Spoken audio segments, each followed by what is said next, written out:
మన అన్నపూర్ణ నుంచి రంగనాయక్ సాగర్ నుంచి మల్లన్న సాగర్ నుంచి కొండ పోచమ్మ సాగర్ దాకా ఇవాళ గోదావరి జలాలు ప్రవహిస్తున్నాయంటే అది కాళేశ్వరం ప్రాజెక్టులో అంతర్భాగంగా ఉండడం వల్లనే.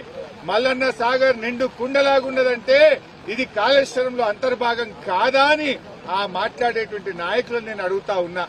ఇవాళ ఈ మల్లన్న సాగర్ నుంచి ఈ కాళేశ్వరం కింద పండే ప్రతి పంట మీద కేసీఆర్ పేరుంటది, ప్రతి రైతు గుండెలో కేసీఆర్ పేరు నిలబడి ఉంటది అని చెప్పి మనవి చేస్తా ఉన్నా. ఇప్పటికైనా ఆ కాంగ్రెస్ నాయకులు కాళేశ్వరం కొట్టుకుపోయిందనే మూర్ఖపు మాటలు మానుకోవాలని నేను వారికి హితవు పలుకుతా ఉన్నా. ఇలా ఈ నీళ్లు వస్తున్నాయి గోదావరి జలాలు ఆ కాళేశ్వరం ప్రాజెక్టులో అంతర్భాగం కాదా? కేసీఆర్ కట్టించినటువంటి అన్నపూర్ణ, రంగనాయక్ సాగర్, మల్లన్న సాగర్, కొండపోచమ్మ సాగర్ ఇవన్నీ కాళేశ్వరంలో అంతర్భాగం కాదా? ఇవాళ అన్నపూర్ణలో 3 టీఎంసీలు ఉన్నాయి, రంగనాయక్ సాగర్ లో 3 టీఎంసీ